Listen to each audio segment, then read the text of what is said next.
特朗普2度当选美国总统之后，对北方的邻国加拿大掀起不少波澜，甚至一度扬言要将加拿大并吞，纳为美国第51州。这一连串看来像是政治闹剧，但近日美方却当真宣布要对所有加拿大产品课征高达25%的关税，致使加方也对美采收等值关税，作为报复，俨然是将打起一场经贸冷战。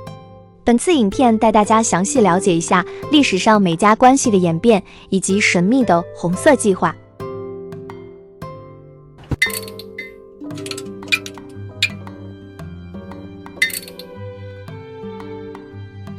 美加之间不论经济、文化、政治，皆乃唇齿相连。两国有着全世界最长的不设防边境，是最样板不过的兄弟之邦。特朗普如此霸道的态度，遂令许多人百思不得其解。但今日的美国与加拿大固为同文同种的盟邦，过去却不是一直如此。17至18世纪时，法国曾在北美大陆持有广大的殖民地，谓之新法兰西 （New France）。而加拿大原本则为新法兰西之中的一个省。新法兰西在地图上固然壮观，大部分领土却都位于蛮荒的内陆，难与母国通联，故而人烟稀薄。唯有加拿大虽处东北苦寒之地，却因掌控了圣劳伦斯河这条重要水道，即船舶往东可至大西洋，往西可至五大湖，便让加拿大成为新法兰西人口最稠密的省份。新法兰西的首都魁北克 （Quebec） 及其第2大城蒙特利尔 （Montreal） 也都位于加拿大省的圣劳伦斯河沿岸。反观当时英国位于北美的领土，则是激进霸占了美洲东岸全线，容易与欧洲贸易、迁徙移民，人口和城市数量便都超越新法兰西甚多。1754年，英法于北美爆发战争，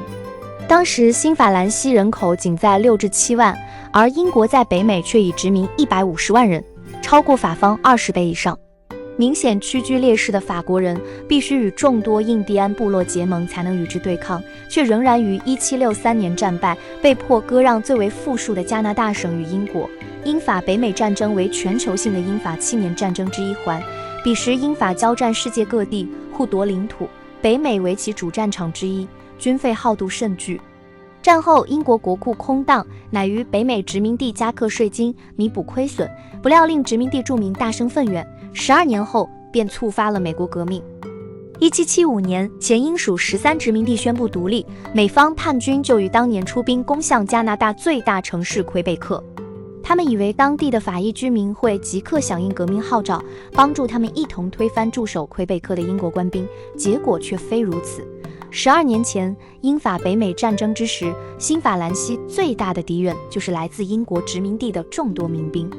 如今这帮人摇身一变，改而自称美国人，但在新法兰西的移民看来却是同样一批人，意未忘却12年前这帮人仗着人多势众，对其相逼相杀之恨。另一方面，英国吞并加拿大后，则对其住民施以怀柔政策，允许在民事诉讼中沿用法国惯例法，也允许法裔居民继续信奉天主教，不逼迫他们改信英国国教，并且当年戍守加拿大者是由英国本土特调来的正规军，未参与12年前的北美战争。军民两方无多仇怨，法裔加拿大人在美国革命期间便选择支持英国，将美军自魁北克城击退。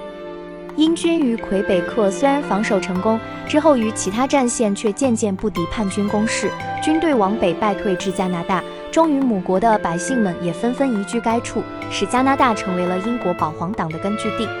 于是1783年美国独立战争结束时，英国在北美大陆就只剩加拿大这块领土，从前英法之间的斗争也就演变成了英美之争。美国建国之后，逐渐自东海岸往西方内陆扩张，期间又与英属加拿大发生不少边境纠纷。又且自1789年开始，欧洲先后爆发法国大革命与拿破仑战争，英军常年缠陷其中，于北美驻守空荡，美国便于1812年趁机对英宣战，入侵加拿大。此时英方大致只能依靠民兵防御加拿大，战情遂陷艰难。直至1814年拿破仑战败，英国始调兵至北美增援。在欧洲历经苦战的英国正规军是十分善战的，遂于该年打进美国缅因州，并一度攻入美国首都华盛顿，火烧美国国会大厦和白宫。而英国陆军在美加边境的攻势虽猛，以海陆攻击美国南部路易斯安那州的计划却蒙受挫败。皇家海军亦未可有效压制美国的暗防战力，两方遂于1815年议和停战，边界恢复至开战之前。1812年的战争，不论英国、美国都未讨得任何好处，突然只是一场浪费。此后19世纪至20世纪初的100年之间，两国便维持互不相犯的关系。英国致力经营其殖民全球的日不落帝国，美国则采用孤立主义政策，继续往西开发北美大陆，外交上不涉入欧洲政治，只将中南美洲纳入其势力范围。1861年，美国发生南北战争，其南方11州脱离华盛顿政府，独立自组美利坚联盟国 Confederate States of America。 开战以来，南方的联盟国叛军不断试图与英国结盟，欲攻击美国北方，英国却始终不肯。北方正规美军遂于1865年平定叛乱，英美井水不犯河水之势貌似已成定局。之后到了第一次世界大战，战争初期美国自称中立，实际则对英国给予大量经贸援助。后至1917年，美国更放弃了中立立场，直接出兵援助英国。两国看来已成为坚实的盟友，但在时局表面之下，一战后的英美关系其实反而陷入紧张。首先，英国不满美国在战争最惨烈的前3年只是隔岸观火，直到末期胜利将近时才出手相援。再者，美国对英方的援助皆为贷款，战后必须连本带利的偿还。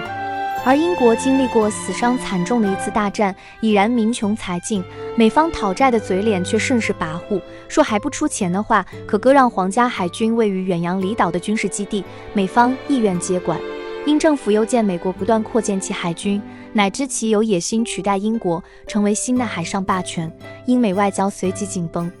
尤其美国方面更是从1920年代开始秘密研拟一套红色战争计划 War Plan Red， 详细推演与英国爆发战争时将采取的行动。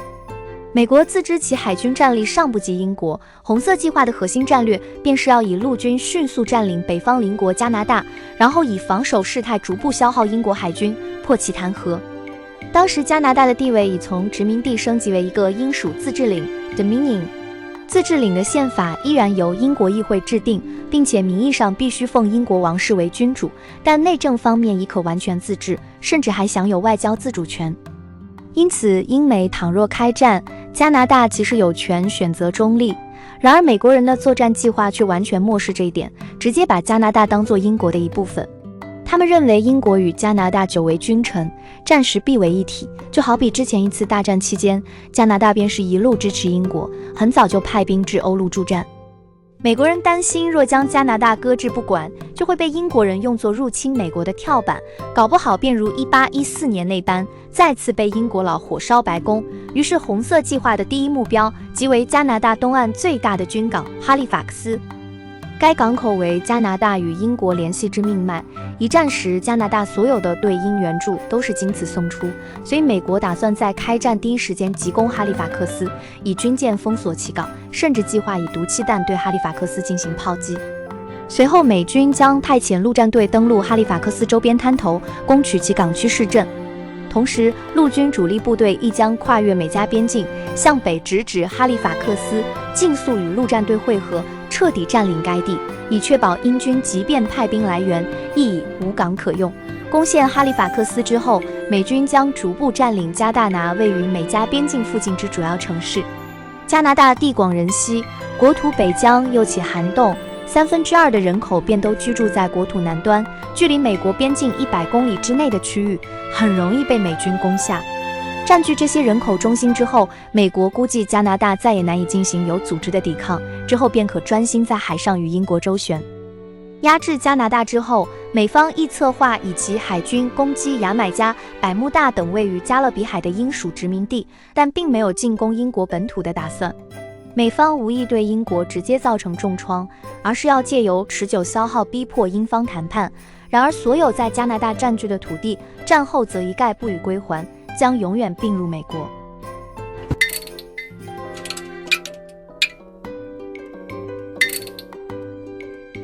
红色战争计划于1927年草拟完成，1930年被美国国防部采用，之后又不断被军方检讨修改，是套非常认真的作战计划。直到1939年，纳粹德国入侵波兰，引发第二次世界大战，美国这才认为该计划已不符合国际形势，将其废弃。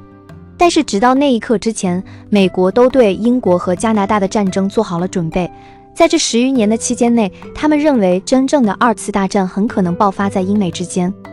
红色计划本为美国之至大机密，直到1974年才被解密。当时二战已结束近20年，美国早已超越英国成为西方诸国的新霸主，加拿大更是变得对美国高度依赖，不论国防或经济都必须与美方密切合作。红色计划解密时，很多美国人与加拿大人便都为之一惊。不料兄弟两邦之间曾差点打起一场这单狠毒的恶架，连毒气弹都将用上。但愿今日美加关税之争始终只是特朗普不甘寂寞的一场胡闹，不久即将撤除。红色计划虽为过往之事，但现在的美国暗地里还有着什么可怕的盘算，世人究竟不得而知。红色计划当年的起因亦不过源自英国还债之事而已。如今美加经贸冷战倘若越演越烈，关系更加恶化，促使狂人特朗普将美军的某套计划付诸实行，可就不知会闹成何等局面。以上是本期视频的全部内容。如果对美加关系历史有何不同的看法，或者资料有何补充，欢迎评论区底下留言和大家分享。希望你能喜欢这条视频。如果你觉得这条视频都 OK，欢迎订阅我们的 channel。那我们下期见，拜拜。